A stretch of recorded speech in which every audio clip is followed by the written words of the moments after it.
Bonjour, Citoyen TV, la chaîne de l'Afrique digne et de sa diaspora, vous présente les brèves. Soutien à Afrique Média TV. Vive l'Afrique, vive la souveraineté, le monde, c'est nous. Au sommaire, Côte d'Ivoire, le secrétaire national par intérim de la JFPI était à Danané face à ses parents. Diaspora mobilisation à Paris ce 8 août 2015. Afrique et francs CFA par M. Bandakani. Révélation en direct sur Afrique Média par M. Junjawe. M. Peter Essoka de la CNC aurait rencontré des éléments de la Seleka dans un hôtel appelé Hôtel Saint-James à Douala. M.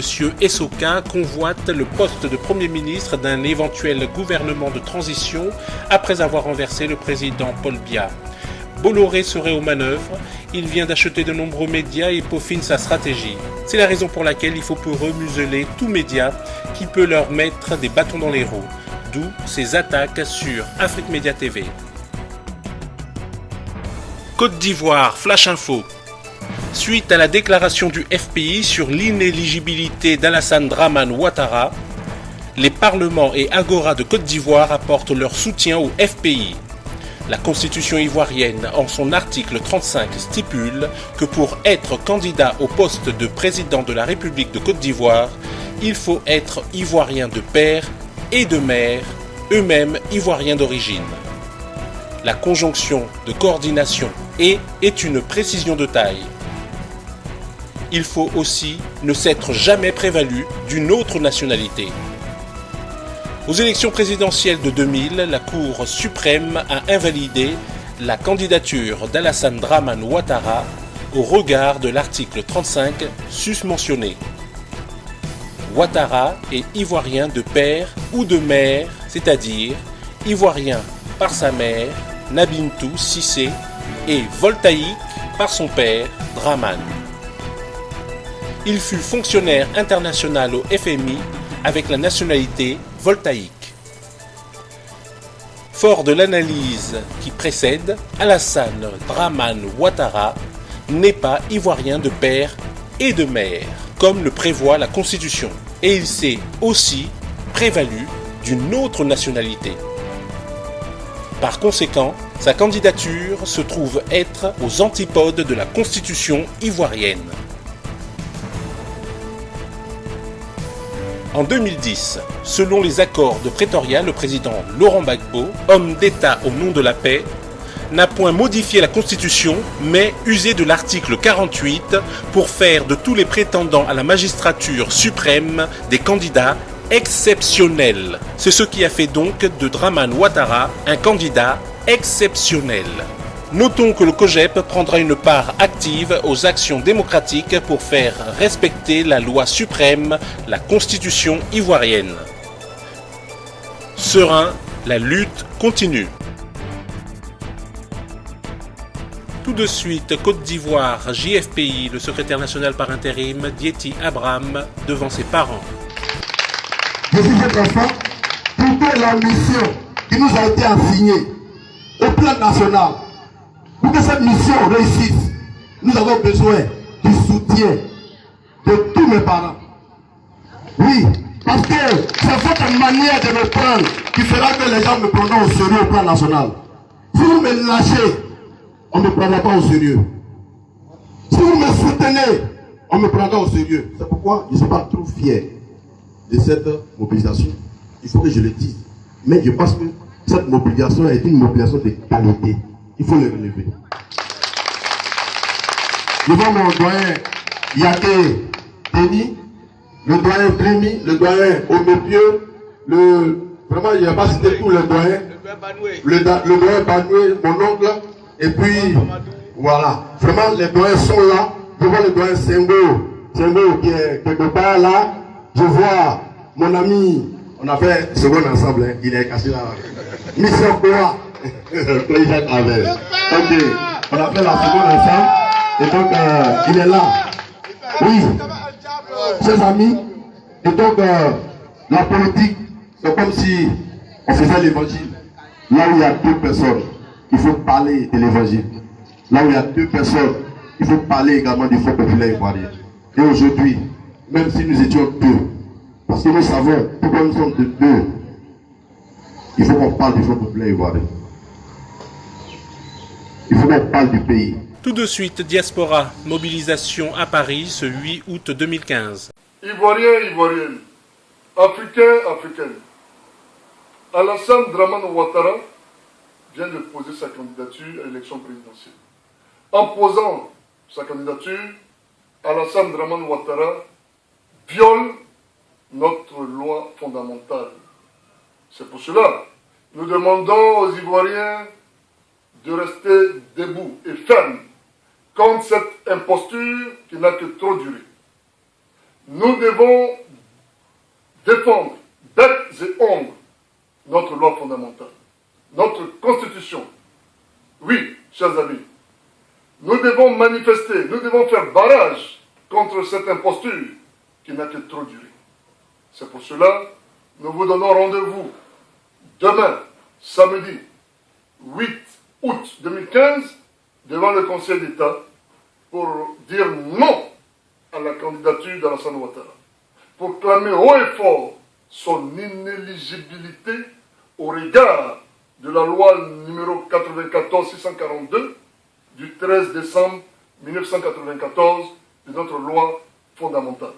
Chers amis, restons déterminés dans ce combat pour la libération du président Laurent Gbagbo, des prisonniers politiques et militaires qui pourraient seuls nous apporter la paix, la réconciliation, la concorde et bien évidemment le développement selon le programme de gouvernement qu'a eu le grand homme.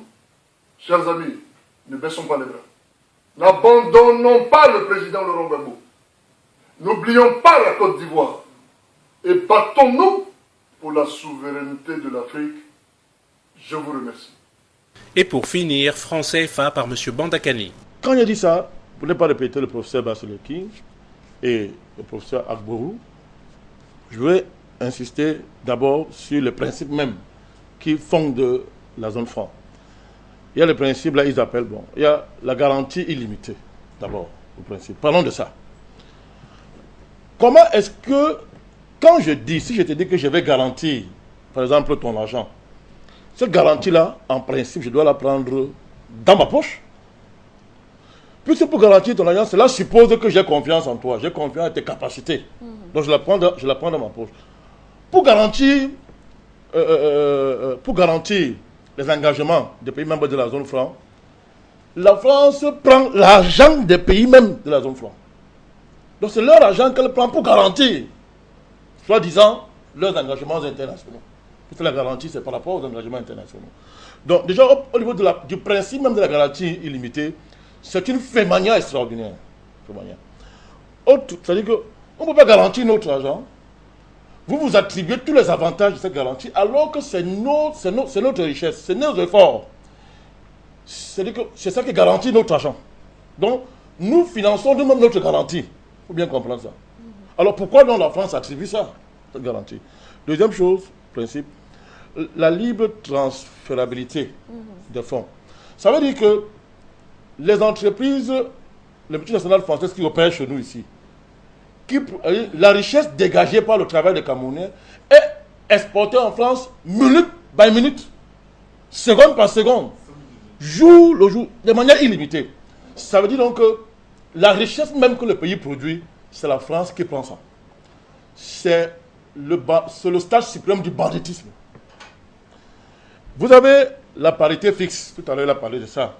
C'est avec ça que les faux économistes que les Français ont fabriqués et ont répandu dans les pays africains, économistes avec le diplôme, mais incultes sur le plan économique, ils se cachent derrière ça pour dire que la zone franc permet la stabilité. Mais c'est quelle stabilité? En imposant une parité fixe aux Africains, d'abord, les Français disent par là que nous sommes incapables de gérer la monnaie, donc nous sommes des éternels gamins, des éternels enfants. Et de deux, il y a les opportunités et les avantages qu'offrent les conjonctures économiques. Vous pouvez avoir une conjoncture économique qui est favorable pour vous sur 10 ans. Mais avec la parité fixe, vous ne pouvez pas jouer sur le levier, ce qu'on appelle le levier des taux monétaires. Or, vous avez un pays comme le dollar. Quand ça arrange les Américains, ils dévaluent leur monnaie. Quand ça ne s'arrange pas, Quand ça les arrange, ils s'évaluent. Pour le cas de l'Afrique, c'est pas... Non, c'est interdit. Vous n'existez pas, vous êtes des enfants. Vous ne pouvez pas gérer la monnaie. Sur le masque de la stabilité monétaire. Et l'autre principe, c'est la solidarité.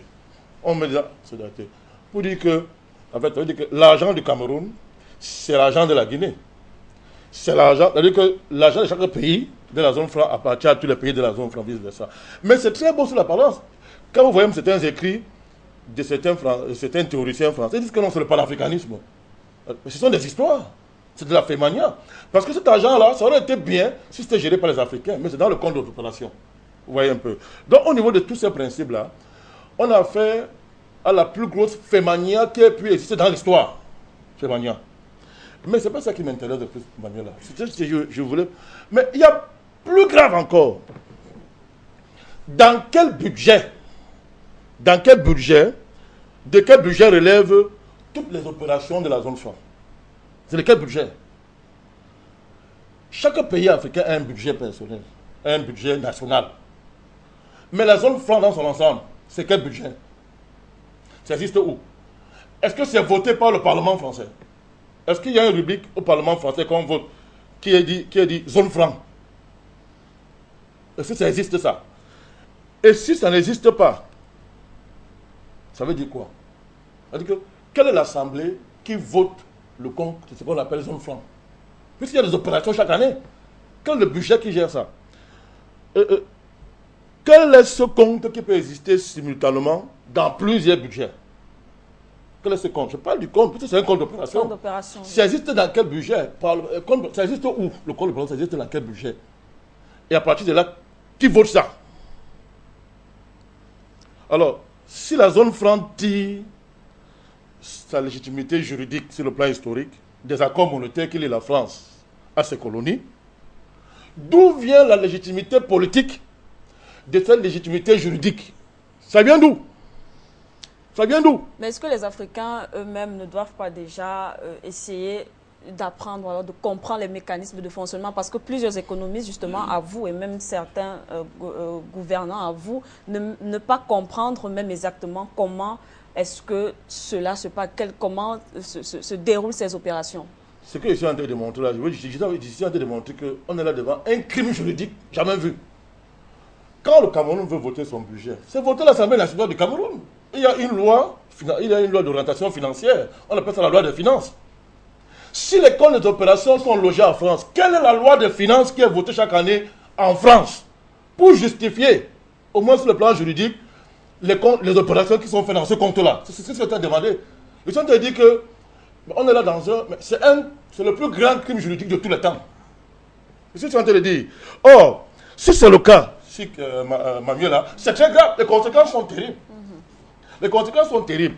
Alors, quelles sont les conséquences? Ça veut dire que la zone franc fonctionne sur la base du non-droit. Parce que les accords monétaires, ce n'est pas du droit. Attention, ce n'est pas du droit. Hein? Quelle est la valeur juridique des accords monétaires? Ce n'est pas du droit. Alors, ça veut dire que la zone franc existe sur la base d'un non-droit. C'est très grave. Ça veut dire que on a fait l'État français, c'est un État gangster. C'est du gangstérisme. Ça veut dire qu'il y a deux Frances. Il y a une France légale qui fonctionne normalement en France. Il y a un parlement, c'est l'état de droit entre guillemets en France. Et puis, il y a l'empire France-africain, l'empire, qui fonctionne sur l'illégalité, dans l'illégalité totale. Bien, c'est un monstre juridique. C'est un monstre géojuridique sur lequel je vais insister. Bien sûr. Et je vais démontrer les conséquences tout à l'heure. Voilà.